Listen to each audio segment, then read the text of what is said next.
कितना माल होगा तो ज़कात फ़र्ज़ होगी? ज़कात के अमवाल का निसाब क्या है? पहले हम सुन चुके हैं कि ज़कात सिर्फ़ 4 तरह के अमवाल पर लाजिम होती है।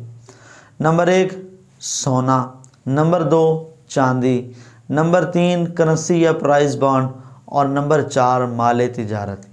अब सोना कितना होना चाहिए जो निसाब को पहुँचे, चांदी कितनी होनी चाहिए और करेंसी या प्राइस बॉन्ड हो तो वो कितने होने चाहिए और माल तिजारत हो तो उसका कितना होना चाहिए जो कि निसाब की मिक़दार पर पहुँचे, कि अगर इससे कम होगा तो ज़कात नहीं होगी और अगर इससे ज़्यादा होगा या इतना होगा तो फिर ज़कात फ़र्ज़ होगी।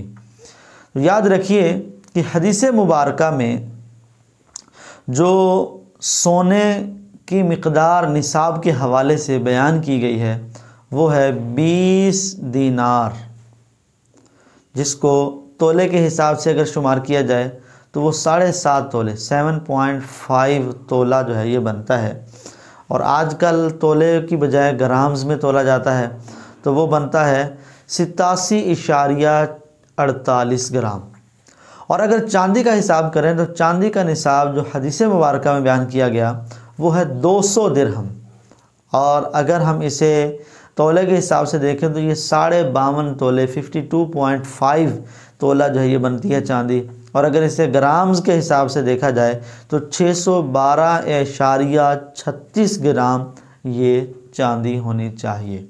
अगर इससे कम है तो फिर ज़कात नहीं होगी। अगर नकदी और करेंसी है तो फ़ी ज़माना हुक्म यह है कि चांदी 52.5 तोले चांदी तक अगर वो नकदी और करेंसी पहुंच जाती है तो ज़कात फ़र्ज़ है, वगरना ज़कात फ़र्ज़ नहीं होगी, वगरना वो निसाब नहीं होगा। इसी तरह माल तिजारत में भी यही हुक्म है कि फ़ी ज़माना 52.5 तोले चांदी तक अगर वो माल तिजारत पहुंच जाता है। माल तिजारत क्या होता है इसकी वजाहत भी पहले गुजर चुकी है, तो उसे आप उसी वीडियो के अंदर देख सकते हैं। अब यहाँ पर एक मसला ये है कि एक शख्स के पास कुछ सोना है, कुछ चांदी है, या सिर्फ़ सोना या कुछ जो है वो सिर्फ़ चांदी है, तो वो ज़कात का निसाब उसका कैसा बनेगा। यानी सारे अमवाल में से कुछ कुछ है उसके पास, लेकिन किसी में भी निसाब उसका पूरा नहीं हो रहा। याद रखिए कि अगर किसी शख्स के पास सिर्फ़ सोना है, इसके अलावा ना उसके पास चांदी है, ना प्राइस बॉन्ड और कैश है, ना उसके पास माल तिजारत है, तो इस सूरत में सोने की मिक़दार निसाब की मिक़दार यानी 7.5 तोले सोना पूरा होना ज़रूरी है। और अगर किसी के पास सिर्फ़ चांदी हो तो फिर उसके लिए ज़रूरी है कि उसकी 52.5 तोले तक चांदी पहुँचे। अगर उससे कम होगी तो ज़कात फ़र्ज़ नहीं होगी कि वो निसाब का मालिक नहीं है। इसी तरह अगर कोई शख्स सिर्फ़ उसके पास पैसे हैं तो अब इस सूरत में हुक्म यह है कि अगर वो 52.5 तोले चांदी तक पहुँच जाते हैं तो फिर इस सूरत में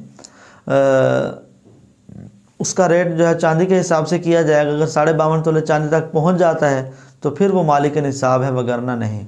इसी तरह माल तिजारत और कैश की सूरत में भी चांदी का हिसाब लगाया जाएगा। तो अगर किसी के पास 1 तोला सोना है, अगर सिर्फ सोने के निसाब को देखा जाए तो वो मालिक निसाब नहीं है, और उसके पास 2-4 तोले चांदी है और फिर उसके साथ साथ उसके पास कुछ कैश भी मौजूद है, तो अब इन सब को हम रेट लगवाएंगे। यानी कैश जितना है 10,000 मिसाल के तौर पर कैश था उसके पास, 1 तोला उसके पास चांदी है, तो वो हो गई उसकी मिसाल के तौर पर उसकी 2,000 की चांदी हो गई। और उसके पास 1 तोला सोना है तो वो उसका सोना हो गया तकरीबन 2.25 लाख रुपए का। तो अब अगर इन सब को मिलाया जाता है तो चांदी 52.5 तोले चांदी का रेट लाजमी तौर पर बन जाएगा, लिहाजा ये मालिक निसाब कहलाएगा और उस पर ज़कात फ़र्ज़ होगी। तो इससे मालूम हुआ कि अगर एक से ज़ायद माल हो, यानी अगर सिर्फ़ सोना है तो फिर सोने का पूरा निसाब होना चाहिए, सिर्फ़ चांदी है तो पूरी चांदी का निसाब होना चाहिए। लेकिन अगर सोना और चांदी का कुछ कुछ निसाब मौजूद है और दोनों का रेट लगाकर अगर वो चांदी की मिक़दार तक पहुंच जाते हैं तो वो मालिक निसाब है। इसी तरह उसके पास सोना है, कुछ चांदी है और कुछ उसके पास माल तिजारत है, इन सब को मिलाकर वो मालिक निसाब हो जाता है। चांदी के हिसाब से 52.5 तोले चांदी का मालिक बन जाता है तो उस पर ज़कात फ़र्ज़ होगी। इसी तरह उसके पास सोना, चांदी, माल तिजारत और कैश है और ये सारा का सारा अपने टोटल निसाब से कम है, लेकिन सबको अगर मिलाया जाए तो ये 52.5 तोले चांदी की मिकदार को पहुंच जाएगा, तो इस सूरत में वो मालिक निसाब है, उस पर ज़कात फ़र्ज़ होगी।